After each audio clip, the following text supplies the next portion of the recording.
الحمد للہ جل وعلا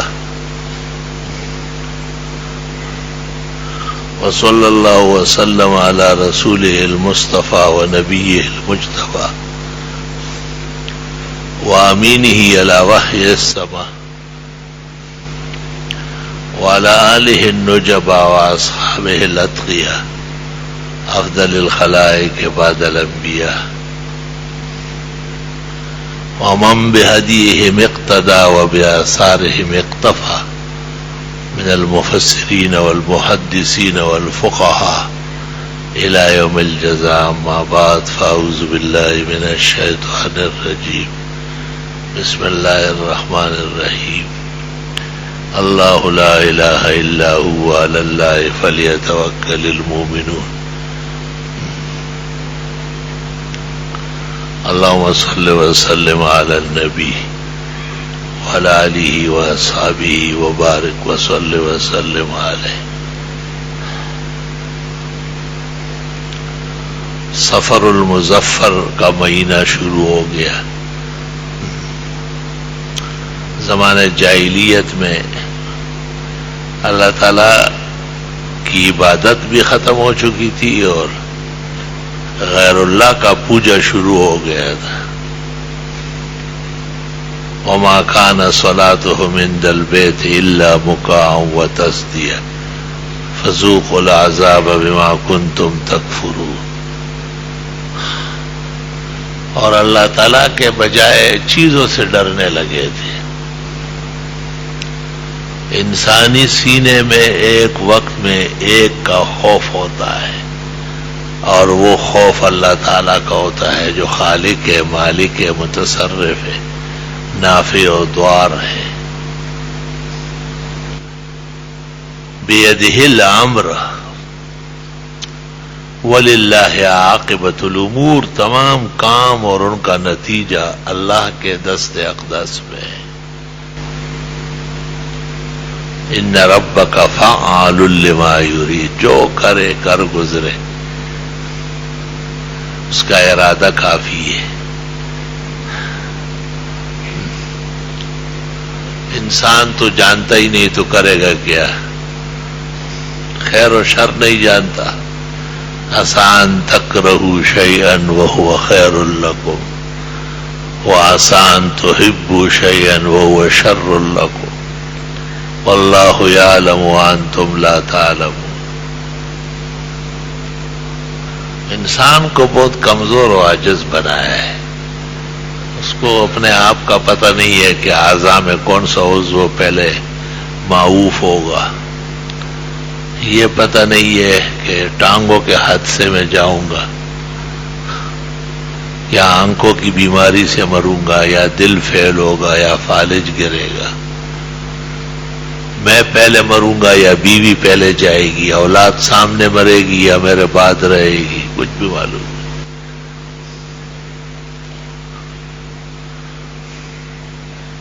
یہی شان اور شرف جمیع انسانوں کا ہے. انبیاء اور اولیاء سب ہے، لیکن انبیاء علیہ السلام کو وحی کے ذریعے مقاصد حیات سے آگاہ فرمایا ہے، اور اولیاء کرام صفائی قلب سے مطمئن ہوتے ہیں، اخلاص عمل سے متنور اور متصدق رہتے ہیں. ایسا لگتا ہے جیسے وہ سب کچھ جانتے ہیں. سب کچھ جاننے والا صرف اللہ ہے، باقی اس کے سوا جتنے ہیں وہ بے خبر ہے. جناب رسول اللہ صلی اللہ علیہ وسلم جن کا معجزہ علم ہے، آپ نے کہا وَأُوتِيتُ عِلْمًا، مجھے علم ہی علم دیا گیا ہے. آپ کو فرماتے ہیں قُلْ إِنَّمَا أَنَا بَشَرٌ مِثْلُكُمْ يُوحَىٰ إِلَيَّ. آپ فرمائے میں بھی بشر ہوں تمہارے جیسے اور مجھے وحی کی جاتی ہے. انما الہکم الہ واحد، کہ معبود اور حاجت روا اور مشکل کشا صرف اللہ تعالی ہے. فمن کان یرجو لقاء ربہ جو اللہ تعالیٰ سے ملنے کا یقین رکھتا ہو فَلْيَعْمَلْ عَمَلًا صَالِحًا، وہ نیک عمل کرے، وَلَا يُشْرِكْ بِعِبَادَةِ رَبِّهِ أَحَدًا، اللہ تعالیٰ کی عبادت میں کسی اور کو شریک نہ بنائے۔ إِنَّ الشِّرْكَ لَظُلْمٌ عَظِيمٌ وَإِنَّمَا الْمُشْرِكُونَ نَجَسٌ، شرک بدترین ظلم ہے اور مشرک بہت زیادہ گندا ہے اور پلیت و نجس ہے۔ حسن بصری کہتے ہیں اعیانہم و اجسادہم نجس، ان کا جسم و ظاہر بھی پلید ہے۔ نحوست اتنی زیادہ ہے شرک کی اور بدعت کی کہ ان کی انسانیت مختل ہو چکی ہے، خطرے میں پڑ چکی ہے۔ اللہ تعالیٰ کا احسان ماننا چاہیے کہ اللہ نے توحید کا عقیدہ اور سنت کا عمل اور شرک اور بدعت سے اجتناب نصیب فرمایا ہے۔ فَلَهُ الشُّكْرُ وَالْحَمْدُ عَلَىٰ آلائِهِ وَنَعْمَائِهِ ظَاهِرَةً وَبَاطِنًا، اللہ کے اس نعمت و احسان کا بہت بہت شکر۔ اللہ اور توفیق عطا فرمائے اور استحکام نصیب کرے۔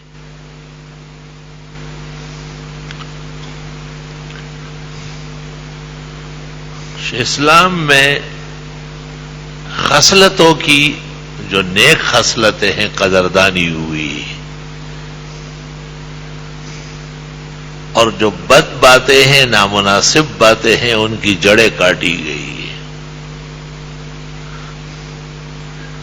ابراہیم ابن محمد جب مر گیا تھا تو لوگ کہتے تھے کہ اتفاق سے رات کو چاند گرہن تھا اور دن میں سورج گرہن ہو گیا، کہ یہ ابراہیم کی موت پر نڈال ہے۔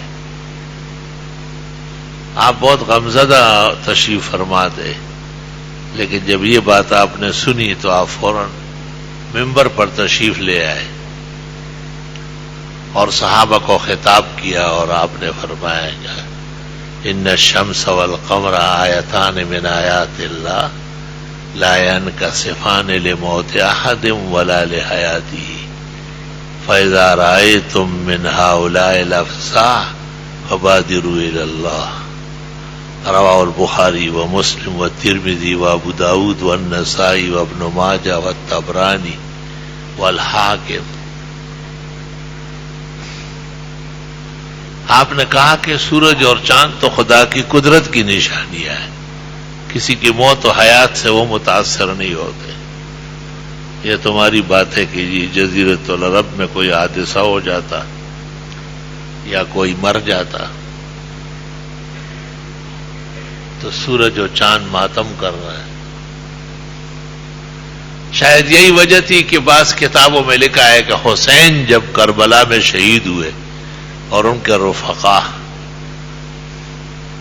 تو آسمان سے خون کے قطرے ٹپکے اور دریاؤں میں پانی سرخ ہو گیا۔ وہ پاکستان کے عظیم فقیہ اور دارالعلوم دیوبند کے استاذ اور معین مفتی اور بعد میں مفتی اعظم اور مفسر قرآن مفتی محمد شفیع نے بھی شہادت کربلا میں لکھا۔ علماء خفا ہو گئے کہ حضرت کی شان کے لائق نہیں ایسی کمزور باتیں کرنا، چونکہ مشہور ہے اس طرح کی باتیں۔ شہرت سے بچنا بھی ہر ایک کا کام نہیں، بڑی ہمت چاہیے۔ عوام میں مشہور ہے کہ یہ سفر کا مہینہ جو ہے پختانہ ہو اور گل شکرہ ہوئی، سفرہ ہو گل شکرہ ہو۔ اس میں کوئی خاتون جس کا بچہ ہوا ہو کہتے اس کی خیر نہیں، ضرور ڈرے گی، اور جس کو چوٹ لگ جائے گا 7 لگیں گے، کسی کو کوئی تکلیف پیش آئے گا 7 تکلیفیں آئیں گی۔ اٹل درو، سب درو، کذب، الحاد اور زندقت کا برا بگڑنا ہے، فضول بات ہے۔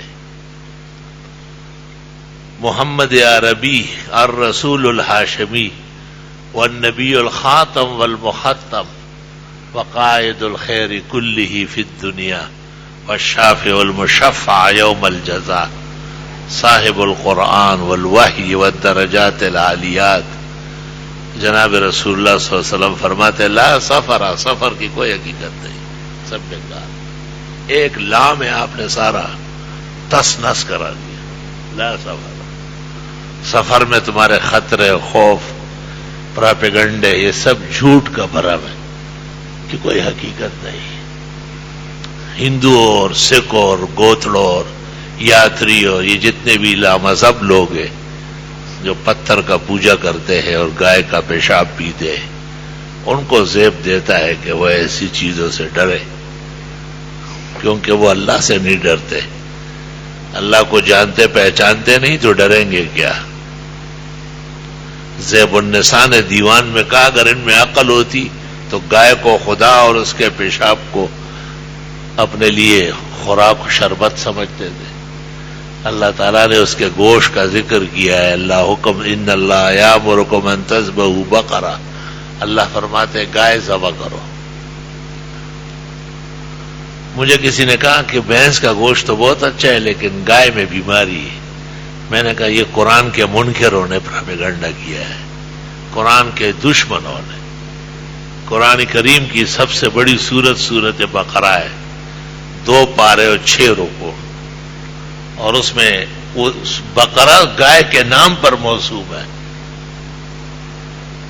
اور کہتے ہیں کہ مومن کے اور اسلام کے خصلتوں میں سے ہے کہ وہ کبھی کبھی گائے کا گوشت کھایا کرے، اس سے ایمان میں قوت آتی ہے۔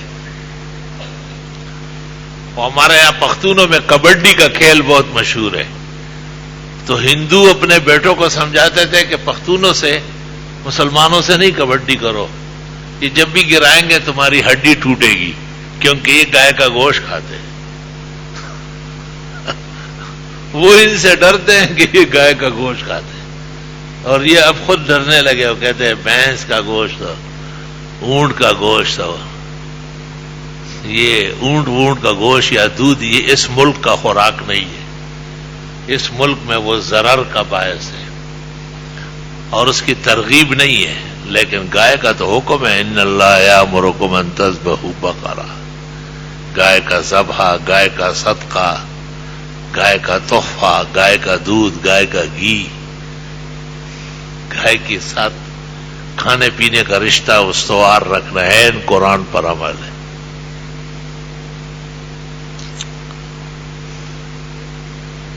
امام الاثر المحدث الکبیر والفقیہ علی الاطلاق آیت من آیات اللہ، حضرت اقدس مولانا محمد انور شاہ صاحب رحمۃ اللہ علیہ نے لکھا ہے کہ 2 واقعات ایسے ہیں جن میں آپ نے گائے کا گوشت تناول فرمایا ہے۔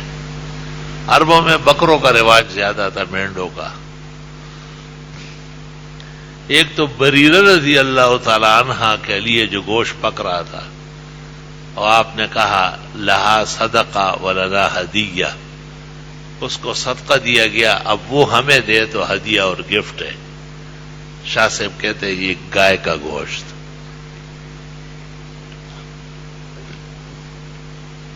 اور دوسرا ایک واقعہ سفر کا آتا ہے،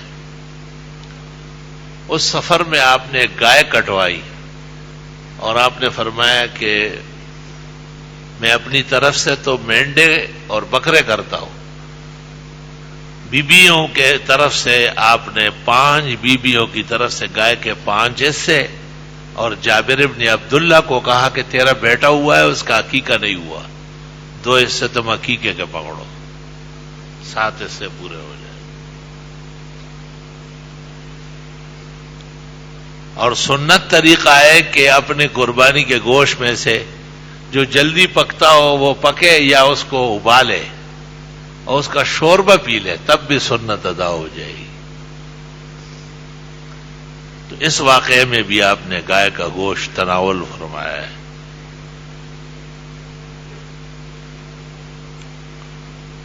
مسلمانوں کو اپنے دین اور پیغمبرانہ سنتوں کا خیال رکھنا ہے۔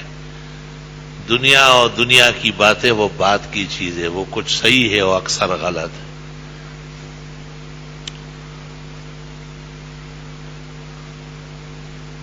اللہ اکبر و کبیرہ۔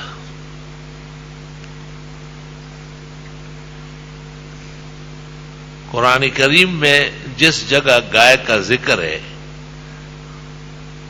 اور اس کے ذبح کرنے کا حکم ہوا ہے، اس کے اخیر میں اللہ کہتے ہیں کذالک یحیی اللہ الموتى، اس طرح اللہ مردوں کو زندہ کرتا ہے۔ علماء نے عجیب نکتہ لکھا ہے کہ اگر مردہ کسی صدقے و خیرات سے زندہ ہو سکتا تو گائے کے صدقے سے زندہ ہو جاتا، لیکن عادت اللہ ہے کہ دنیا میں جو مرے ہیں وہ یہاں زندہ نہیں ہوں گے،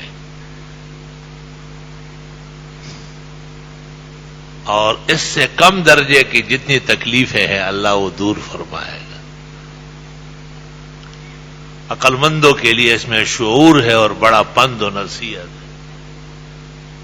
بغیر کسی وجہ کے ہفتہ 10 دن میں 15 دن مہینے میں جیسے اللہ تعالیٰ توفیق دے گائے کٹوائے، بسم اللہ اللہ اکبر، صدقے و خیرات کی نیت سے آس پاس کے دوستوں کو،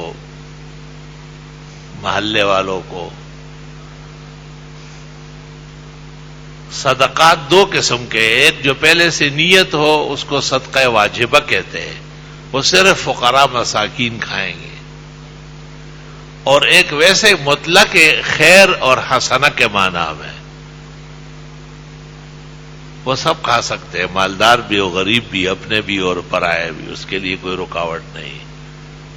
عوام جس کو خیرات کا ہے صدقہ، اس کو اپنے لیے حرام سمجھتے ہیں، یہ احتیاط تو ہے، حقیقت نہیں ہے۔ صدقے کا اطلاق کیا خیرات کا اچھے کاموں پر ہوتا ہے، اس سے مراد یہ نہیں ہے کہ صرف فقراء اور مساکین کے کھانے کی چیز ہے، یہ عوامی پراپیگنڈا ہے، اس کی بھی اصلاح ضروری ہے۔ ہاں یہ ٹھیک ہے کہ فقراء مساکین بے گھر بے درد اور بہت زیادہ پریشان حال، انہیں پیٹ بھرے اور ان کو تو زیادہ اچھا ہے، ثواب زیادہ ہے۔ یہی حال قربانی میں بھی ہے، آپ سارا گوشت فقراء مساکین کو دے دیں، بہت اجر ملے گا، لیکن شریعت نے یہ نہیں کہا ہے، شریعت نے کہا 3 حصے کرو، ایک اپنے لیے رکھو، ایک رشتہ داروں کے لیے، ایک فقراء مساکین کی۔ شریعت کا تو ہر کام اعتدال سے ہے، تول ترازو سے ہے۔ شریعت ایسے فیصلے کرتی ہے جس پر سارا جہان عمل کر لے۔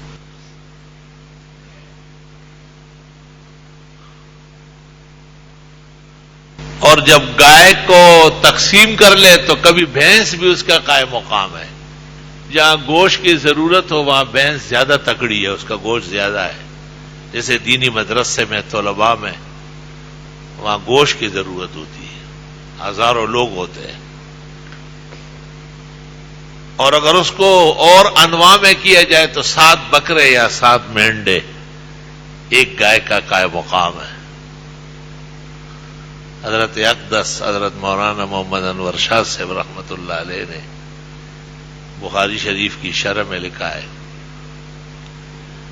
کہ قیامت کے دن جب جنتی جنت چلے جائیں گے اور دوزخی جہنم چلے جائیں گے تو موت کو لایا جائے گا مینڈے کی شکل میں، بڑا تکڑا قسم کا ہوگا، بڑا سر نکلا ہوا ہوگا، بڑے بڑے سینگ ہوں گے، اس کے پیچھے بڑی چکتی ہوگی۔ موت کو اسرائیل نہیں، وہ تو فرشتہ ہے، اس غریب کے تو اختیارات ہیں، اس کو یہ شعبہ دیا گیا ہے موت، اور جنت اور جہنم کے بیچ میں اس کو ذبح کر دیا جائے گا،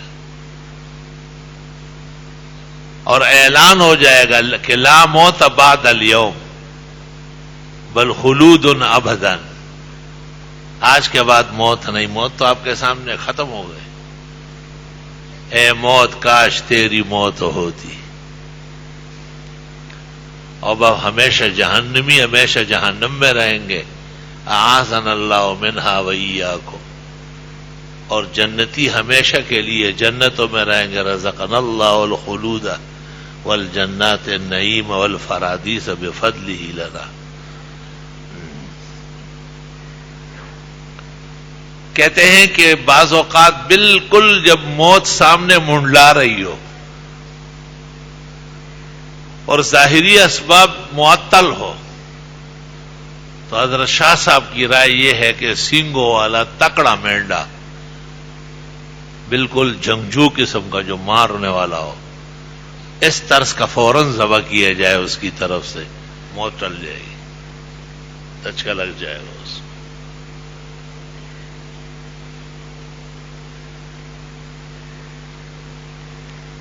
اللہ اکبر و کبیر۔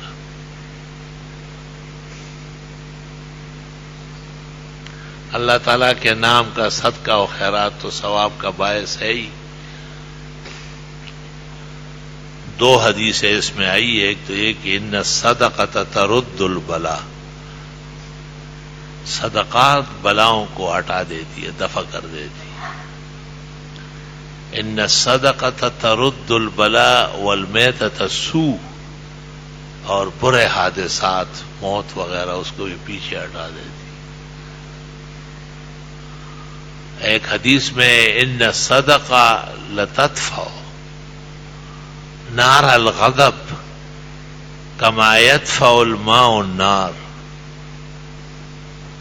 غضب اور قہر کی وجہ سے جو تکلیفیں آئی ہے، صدقات اور خیرات اس کو پیچھے دھکیل دیتی ہے، جس طرح پانی ڈالنے سے آگ بجھ جاتی ہے، اس کے شعلے سرد ہو جاتے ہیں اور اس کی گرماہٹ ختم ہو جاتی ہے۔ اللہ اکبر و کبیر۔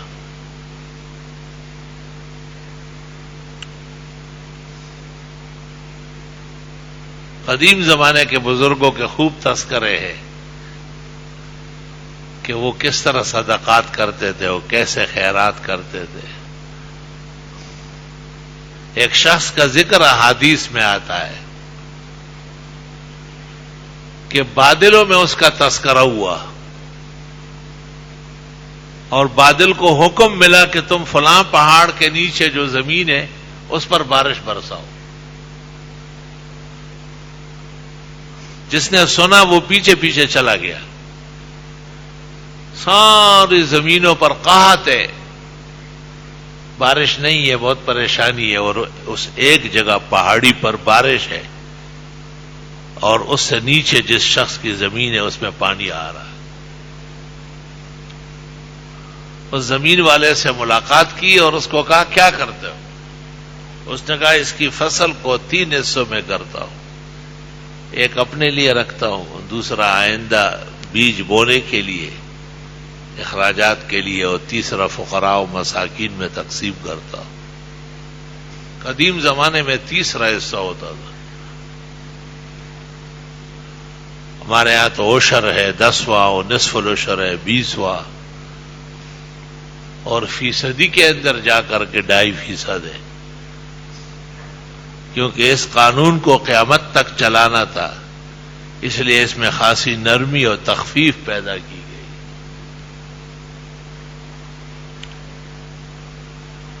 قرآن کریم میں بھی ایک شخص کا ذکر ہے، سورۃ قلم میں، نون والقلم وما یسطرون میں، انا بلوناہم کما بلونا اصحاب الجنہ اذ اقسموا لیصرمنها مصبحین ولا یستثنون فطاف علیها طائف من ربک وهم نائمون فاصبحت کالصریم فتنادوا مصبحین ان اغدوا على حرثكم ان كنتم صارمين فانطلقوا وهم يتخافتون الا يدخلنها اليوم عليكم مسكين وغدوا على حرد قادرين۔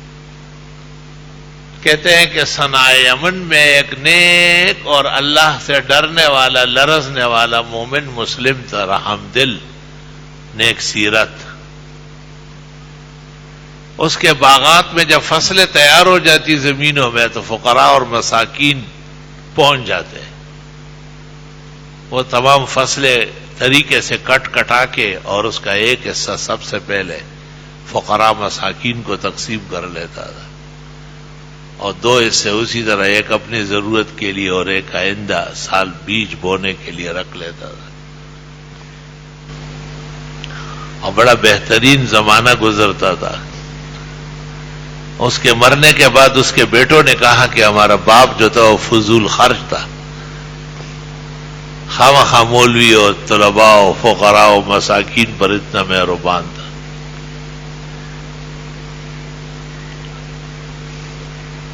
چنانچہ انہوں نے کہا کہ فقراء و مساکین تو عادی ہے، ان کو دن بھی معلوم ہے کہ بھئی یہ دن ہے وہاں زمینوں پر اناج ملنے کے، تو کچھ دن پہلے چلتے ہیں اور رات کے وقت بغیر بات کیے چپکے سے مشورے کیے. اللہ فرماتے ہیں انشاءاللہ تک نہیں کہا، یہ بھی نہیں کہا کہ فقراء کا جو حق ہے وہ ضرور دیں گے. انشاءاللہ کہنے سے یا فقراء کے حق علیحدہ کرنے سے عذاب سے بچ جاتے ہیں. جب یہ وہاں پہنچ گئے تو کیا دیکھتے ہیں کہ وہاں پر جگہ جگہ راکھ کے ڈھیر پڑے ہیں. پہلے تو کہا کہ ہم کہیں اور آئے، پھر آس پاس کی نشانیوں سے دیکھ کر کہا کہ نہیں ہے وہی زمین، لیکن رات کو آگ پھری ہے اور اس نے تمام فصلیں تباہ و برباد کی. اللہ آخر میں کہتے ہیں ذالک عذاب الادنیٰ، یہ تو دنیا میں ہم نے ان کو عذاب دیا، ولعذاب الآخرۃ اکبر لو کانوا یعلمون، آخرت کا عذاب اس سے بھی بڑھ کر ہے، کاش کہ یہ سمجھ لے. خراب نیت سے تباہی بربادی آ گئی. میں نے آنکھوں سے دیکھا ہے، ایک شخص تھا یہاں کراچی میں، اللہ کا نیک بندہ تھا، کئی ملوں کا مالک تھا اور اس کے بیٹے اور بھتیجوں کے بھی بڑے بڑے کارخانے تھے. ایک دن مجھے کہا کہ یہ سب مل کر مجھے 5 کروڑ دیتے ہیں اور میں مدرسوں میں تقسیم کرتا ہوں، لیکن اکثر مقروض رہتا ہوں، مدرسوں کی ضرورت ہے زیادہ ہے. ہمارے اس ادارے میں بھی ان کا 90% تعمیر میں ان کا ہاتھ ہے. ان کے انتقال کے بعد ان کے بیٹے اور وہ لوگ پھر اس طرح نہیں رہے، اور وہ بھی وہی باتیں کرتے تھے کہ جی ہمارے والد صاحب نے مدرسوں کی عادتیں بگاڑی، اور بہت ہی اپنے باپ کے بارے میں نامناسب بات کرتے تھے.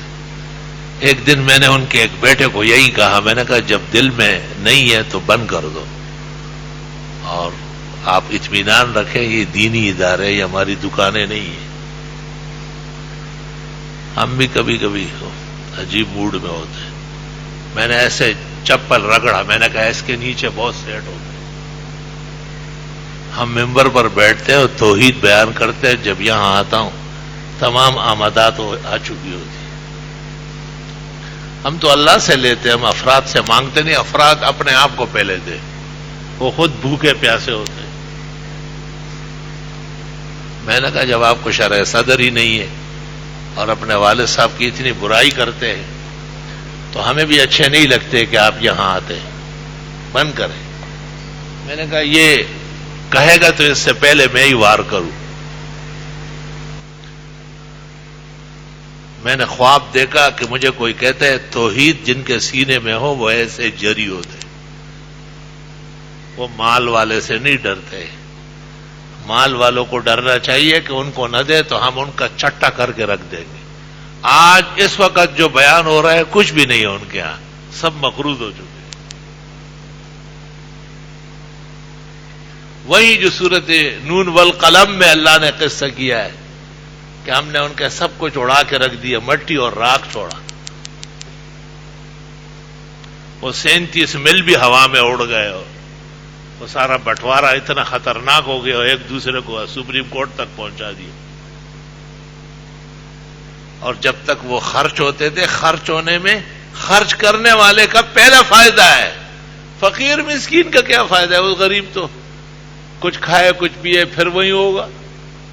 حدیث میں ہے خرچ کرنے والا، اس کے ساتھ بہت زبردست وعدے اللہ کے. اس لیے قرآن کریم میں ایک جگہ سورۃ حدید میں اللہ کہتے ہیں خرچ کرو نا، مما رزقناکم، ہم نے تمہیں دیا ہے. یعنی مال ہمارا ہے، خرچ تم سے کراتے، خرچ کرو. پھر فرماتے وَجَعَلَكُمْ مُسْتَخْلَفِينَ فِيهِ، تم کو چند دن کے لیے دیا ہے، کٹھو ساری زندگی تو مالک نہیں ہوگا اس کا.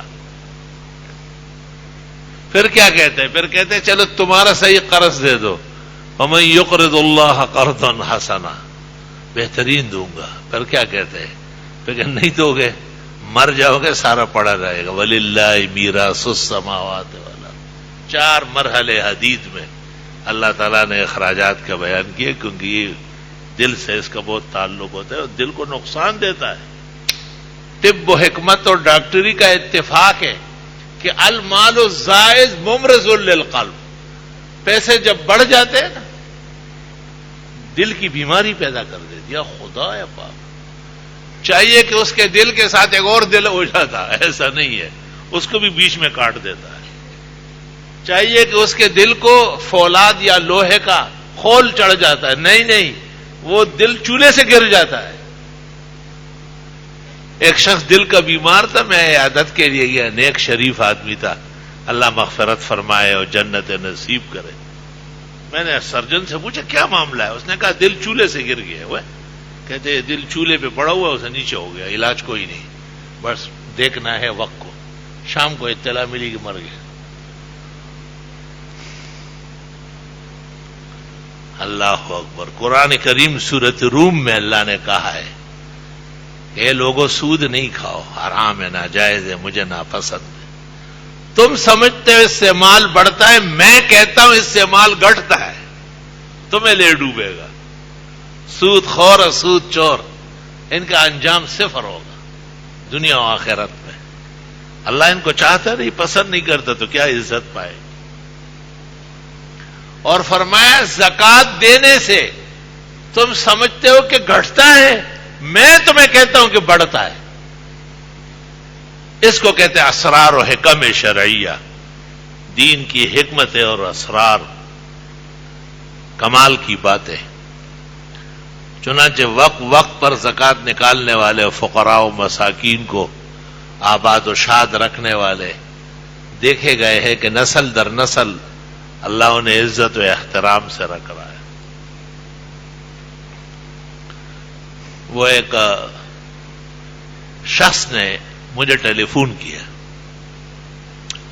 کہ پہلے ہمارا کاروبار بہت اچھا تھا اور ہم کئی اداروں کو، دینی مدرسوں کو رمضان شریف میں اور آس پاس تعاون کرتے تھے زکوٰۃ سے. اب ہمارے کاروبار میں بہت فرق آیا حالات کی وجہ سے. ہماری وہ حالت نہیں ہے جو پہلے تھی.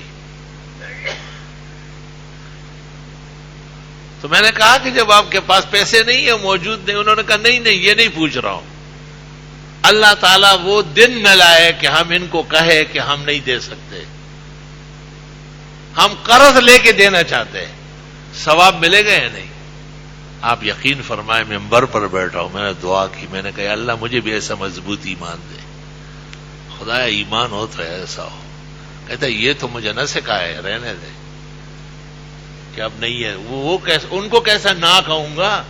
چھوٹے چھوٹے بچے سال بھر پڑھ رہے ہیں، کلاسیں لگ رہی ہے، پورے ادارے کے اندر آن بان ہے دین کا، اور میں قرض لے کے دوں گا. میں نے کہا آپ کے قرضے کے ادا کرنے کے لیے اللہ آگے بڑھے گا.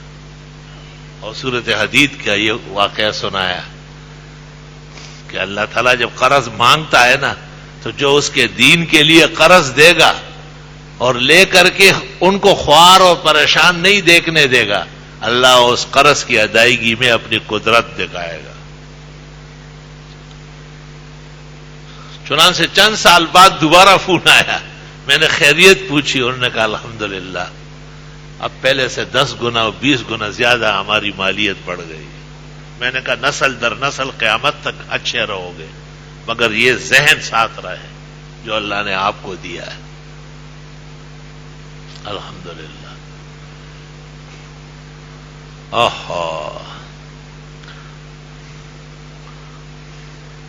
وہ کہتے ہیں نا کہ ایک آدمی نے اندھیرے میں، لوگوں کو بڑے عجیب نیتیں ہوتی ہے اور بڑے اچھی نیتیں ہوتی ہیں. یار ایسا کام بھی کرنا چاہیے، کسی کو پتہ نہ چلے.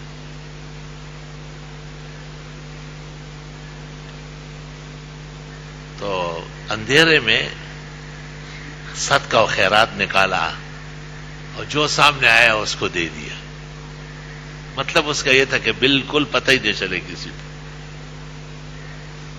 بعد میں پتہ چلا کہ ایک جو تھا وہ چور تھا، بخاری شریف میں ہے، اور دوسرا کوئی اور بد چلن تھا،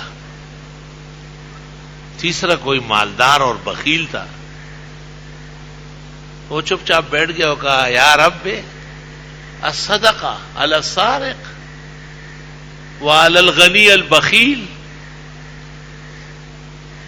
میں نے اتنے شوق سے صدقہ نکالا اور یہ کن کو مل گیا؟ اللہ تعالیٰ نے اس زمانے کے پیغمبر کو وحی کی کہ آپ کے اس صدقے کے لینے سے اللہ نے اس بخیل کا بخل ہمیشہ کے لیے ختم کیا. وہ بھی عہد و پیمان کر چکا ہے کہ میں بھی خوب خزانے لوٹاؤں گا، اور اس گناہگار کو گناہوں سے توبہ نصیب ہو گئی. اور اس قسم کی جتنی کمزوریاں ان لوگوں میں تھی جن کی وجہ سے ان کو افسوس تھا، وہ ساری کی ساری اللہ تعالیٰ نے صدقے اور خیرات کی برکت سے دور فرمائی. بخاری جیسے اہم مہم کتاب میں یہ واقعہ موجود ہے. تو زندگی اسی کو کہتے ہیں کہ اگلے کو خیر پہنچے. خیر جس طرح جان سے اور ذات سے پہنچتی ہے، مال سے بھی. اللہ تعالیٰ نے قرآن کریم کے اندر جہاں مومن کا ذکر کیا وہاں فرماتے ہیں کہ وَجَاهَدُوا بِأَمْوَالِهِمْ وَأَنفُسِهِمْ، یہ مال اور جان دونوں سے جہاد کرتے ہیں. علماء کہتے ہیں کہ جان کا تو صدقہ یہ ہے کہ اسے آپ گناہوں میں نہ لگائے، زبان سے نامناسب کلمہ نہ کہے، ہاتھوں سے گناہ کا ارتکاب نہ کرے، پیروں سے گناہ کے محلات میں نہ چلے، اور مال بھی آپ ایسی جگہوں میں صرف نہ کرے جس سے گناہ بڑھتا ہو، جس سے گناہوں کے جذبات پیدا ہوتے ہو. حدیث شریف میں اکل طعامکم الابرار، آپ کے کھانے بھی نیک لوگ استعمال کریں. کتنی اچھی بات ہے کہ نیک لوگ آپ کے دسترخوان پر ہو. شرفاء و سعداء، نمازی اور دیندار، وہ آپ کے مہمان ہو، وہ آپ کے سرمائے پر آرام کر رہے ہو، راحت پا رہے ہو. انما نطعمکم لوجہ اللہ، یہ سب اللہ کی رضا کے لیے ہے. لا نرید منکم جزاء ولا شکورا، تم سے ہم نہ کوئی بدلہ چاہتے ہو نہ شکرانہ، اس کا بدلہ اور بہترین شکر اللہ دے گا. وآخر دعوانا الحمدللہ.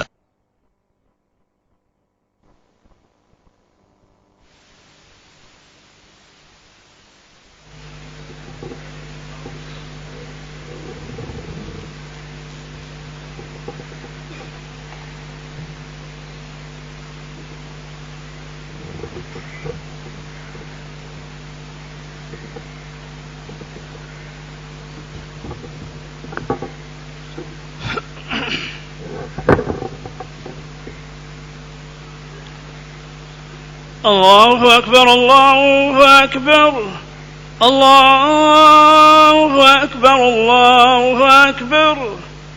أشهد أن لا إله إلا الله أشهد أن لا إله إلا الله أشهد أن محمدا رسول الله أشهد أن محمدا رسول الله. حي على الصلاة حي على الصلاة حي على الفلاح حي على الفلاح. الله أكبر الله أكبر. لا إله إلا الله.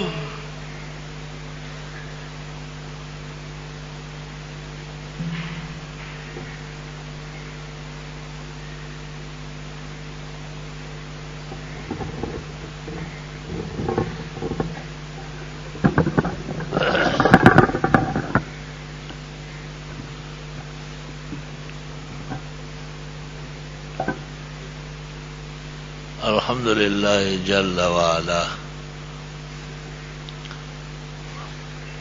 الذي خلق الأرض والسماوات العلى الرحمن على العرش استوى له ما بين أيدينا وما خلفنا وما تحت الثرى الذي جعل القمر نورا والشمس ضياء ألا له الخلق والأمر تبارك وتعالى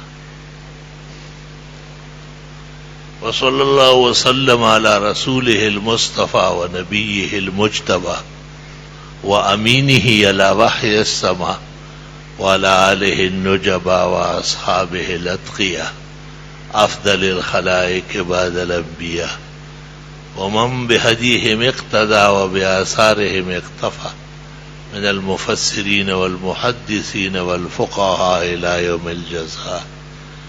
أما بعد فأعوذ بالله من الشيطان الرجيم. إن الدين عند الله الإسلام ومن يبتغ غير الإسلام دينا فلن يقبل منه وهو في الآخرة من الخاسرين. اليوم أكملت لكم دينكم وأتممت عليكم نعمتي ورضيت لكم الإسلام دينا. قال النبي صلى الله عليه وسلم إني أوتيت ملة حنيفية سمحة سهلة. وقال صلى الله عليه وسلم الدين والنصيحة. قيل لمن يا رسول الله؟ قال لله ولرسوله ولأئمتهم. رواه الشيخان. بارك الله لنا ولكم في القرآن العظيم ونفعنا وإياكم بالآيات والذكر الحكيم. إنه تعالى جواد قديم كريم ملك بر ورب رؤوف رحيم.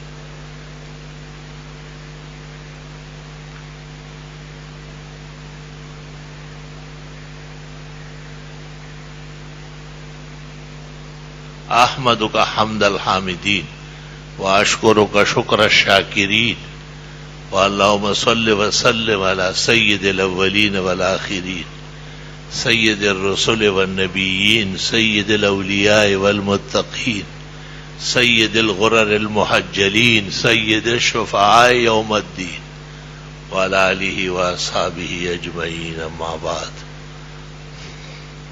قال النبي صلى الله عليه وسلم أبو بكر في الجنة عمر في الجنة عثمان في الجنة علي في الجنة زبير بن العوام في الجنة طلحة بن عبيد الله في الجنة عبد الرحمن بن عوف في الجنة أبو عبيدة بن الجراح في الجنة سعد بن أبي وقاص في الجنة سعيد بن زيد في الجنة. قال صلى الله عليه وسلم خير نساء بني إسرائيل مريم وخير نساء هذه الأمة خديجة. متفق عليه. وقال صلى الله عليه وسلم فضل عائشة على النساء كفضل السريد على سائر الطعام. أخرجه الشيخان. وقال لبنته فاطمة فاطمة سيدة نساء أهل الجنة. رواه البخاري. وقال صلى الله عليه وسلم لا تسبوا أصحابي فإن أحدكم لو أنفق مثل أحد ذهبا ما بلغ مد أحدهم ولا نصيف. رواه البخاري. إن الله يأمر بالعدل والإحسان وإيتاء ذي القربى وينهى عن الفحشاء والمنكر والبغي يعظكم لعلكم تذكرون.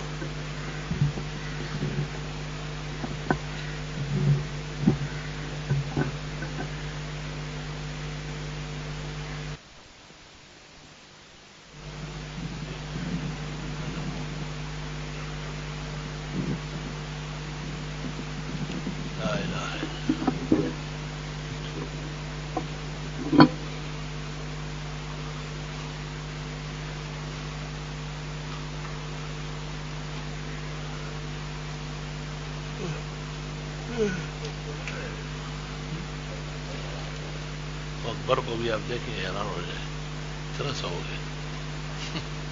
وہ کہیں سے گلگتی آئے تھے ان سے مل رہے ہیں. ویسے تو باہر آتا نہیں اندر ہی خانہ نشین ہے.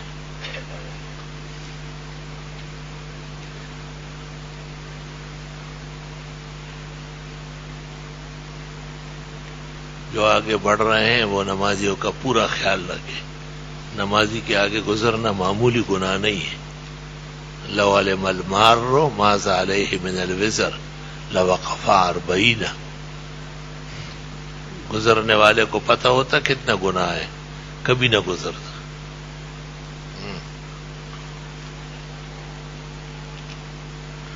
جمعے کے بعد 6 رکعت سنت موقدہ ہے. حلبی کبیر شرح منیہ میں اس کی پوری تحقیق کی گئی اور اخیر میں لکھتے ہیں کہ پس اس بحث سے پتہ چلا کہ جمعے کے بعد 6 رکعت یعنی 4 اور 2 سنت موقدہ ہے. سنت ہونے پر تو اتفاق ہے، لیکن یہ کہ موقد ہے یا زوائد ہے، راجح یہ کہ موقد ہے. 1400 سال سے مسلمان جس اہتمام سے پڑھتے ہیں وہ دلیل موقدہ ہونے کی. سنن موقدہ بلا عذر بیٹھ کر پڑھ سکتے ہیں. جس طرح سنن موقدہ سفر میں موقد نہیں ہوتی، غیر موقد ہو جاتی ہے، اختیاری ہو جاتی ہے، اس طرح بیماری میں بھی بالاتفاق غیر موقد ہوتی ہے. البتہ سنن موقدہ اگر کھڑے ہو کر پڑھ سکتے ہیں اور بیٹھ کر پڑھ لے تو ترمذی شریف میں ثواب آدھا ہو جائے گا، باقی بغیر کراہیت کے درست اور صحیح. پہلے قمیص پہننا سنت ہے یا شلوار؟ حدیث میں کیا وارد ہوا ہے؟ نیچے سے اوپر آنا ہے، اس لیے پہلے نچلا کپڑا ہٹا کے اور وہ پہن لیا جائے، اور پھر اوپر والا کپڑا اتار کے اور وہ پہن لیا جائے.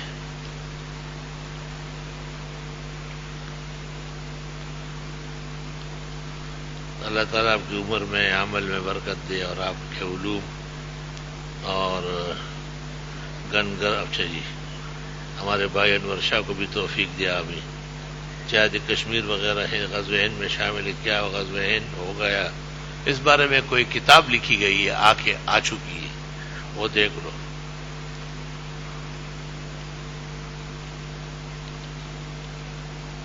ذوالنورین نام رکھنا کیسا ہے؟ درست ہے، اور اس کے معنی کیا ہے؟ شان و شوکت والی. صاحب ترتیب شخص کی اگر زور کی نماز رہ جائے اور عصر کی جماعت ہو رہی ہو، پہلے زور پڑھ لے پھر جماعت میں شریک ہو جائے. صاحب ترتیب کے لیے جماعت عذر نہیں ہے، وقت کی تنگی عذر ہے. مثلا اگر وہ زور پڑے تو عصر بھی قضا ہو جائے گی، تو پھر مسئلہ یہ کہ چھوڑ دے اور عصر کے بعد زور لوٹا دے. لیکن جماعت عذر نہیں ہے، جماعت چھوڑ دے اور پہلے اپنے وقت کی نماز لوٹا لے، پھر جماعت کی جو رکعتیں ملے وہ پڑھ لے.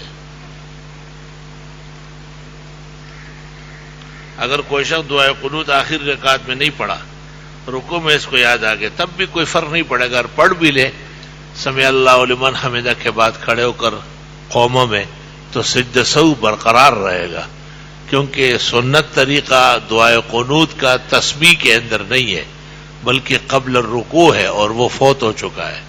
لہذا رکوع کے بعد پڑھنے کا کوئی فائدہ نہیں، سجدہ سہو برقرار رہے گا. پہلے 2 پڑھے یا 4؟ جمعے کی جو چیز سنت ہے بعد میں نہیں، پہلے 2 پھر 4. 2 رکعت ہم نے پڑھی نا، تو 2 کے بعد پہلے 4. اور ظہر کے اندر ہم 4 پڑھتے ہیں تو بعد میں 2. لیکن اگر ظہر کی 4 سنتیں رہ گئی یا جمعے کی 4 سنتیں رہ گئی تو پھر نماز کے بعد پہلے وہ ہے پھر 2 ہے. ہمارے علاقے کوئٹہ میں لوگ سفر کے مہینے میں شادی کرنا عیب سمجھتے، غلط کرتے. جمعے میں بیان ہوا ہے. سنا ہے دنیا کے انار میں ایک دانہ جنت کا ہے. یہ تبلیغ روایت سنی ہے، کہیں سے نکلی ہوگی. آپ کے مداحوں سے کوئی ایک شکال یہ کیا اسلام میں شراب کی طرح بیویوں کے علاوہ لونڈیوں کے ساتھ جنسی تعلق جائز؟ جیا جائز تھا، بعد میں اس کو زنا سے تعبیر کیا، شروع ہی سے زنا تھا. اصل بات یہ ہے کہ غلام اور کنیزوں کا ایک عہد تھا، ایک زمانہ تھا، تو غلام اور کنیزوں کے احکام بھی تھے.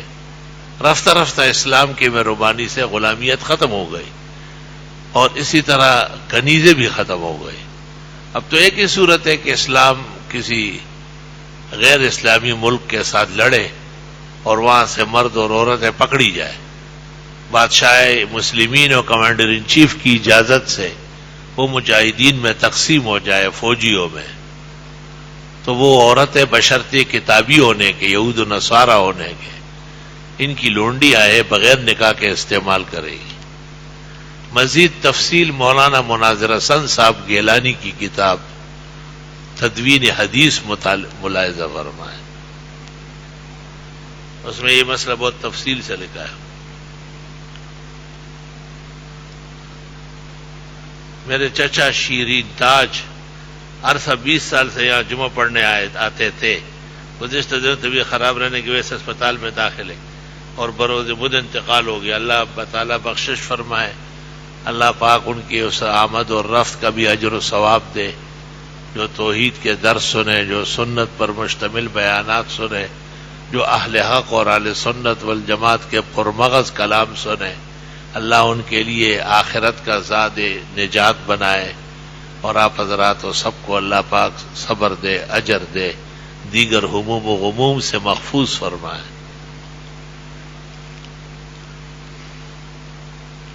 جامعہ کے طالب دانیال کے پیر کی ہڈی کا کل آپریشن ہے، اللہ تعالیٰ صحت شفا عطا فرمائے۔ میری بیٹی کے رشتے آتے ہیں مگر بات نہیں بنتی، اللہ تعالیٰ بات بنائے۔ کثرت سے استغفار پڑھے اور رشتہ صالحہ کا جو نقش یہاں سے ملتا ہے وہ حاصل کرے اور پڑھتے رہے۔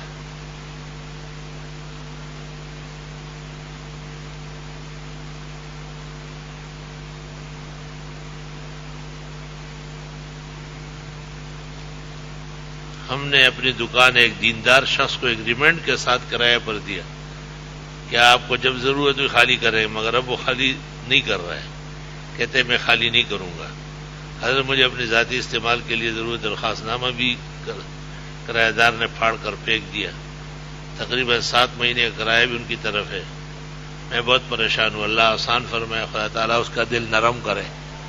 اور حدیث میں ہے کہ جو شخص کسی کی چیز قبض کرے جب تک وہ ادا نہ کرے اس کے فرض اور نفل سب اس شخص کو ملیں گے۔ قیامت کے دن وہ خالی صفر الید ہوگا، کچھ بھی اس کو نہیں ملے گا۔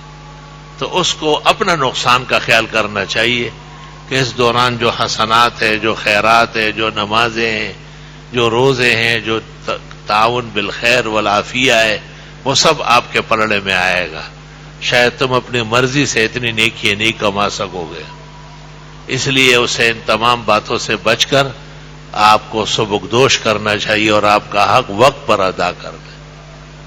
جی الحمدللہ رب العالمین، اللہم صلی وسلم علی النبی وعلی آلہ واصحابہ وبارک وسلم وسلم علیہ۔ گڈانی میں جہاز کے اندر جو دھماکہ اور پھر اموات کا تسلسل کے ساتھ واقعات ہوئے، اللہ ان کی بھی بخشش فرمائے، اور جو زخمی ہے اور پریشان حال ہے اللہ ان کی مدد فرمائے۔ ملک بھر میں جہاں کہیں حادثات ہوئے، تکلیفیں پیش آئی مسلمانوں کو، اللہ پاک ان سب کو اس کا بہترین صلہ دے، استقامت کے ساتھ سہنے کی توفیق دے، رجوع اللہ اور توبے کی توفیق عطا فرمائے۔ رائے ونڈ میں اہل حق کا عظیم اجتماع شروع ہے، اللہ خیر و عافیت سے تکمیل تک پہنچائے اور وہاں کے لوگوں کی، آنے جانے والوں کی حفاظت فرمائے، اور پورے عالم میں اس روشنی اور اس برکات کے بہترین قسم کے مجدے، فوائد اور تبلیغی عنایات اور برکات نصیب فرمائے۔ ربنا تقبل منا انک انت السمیع العلیم وتب علینا انک انت التواب الرحیم۔ صلی اللہ علیہ وسلم۔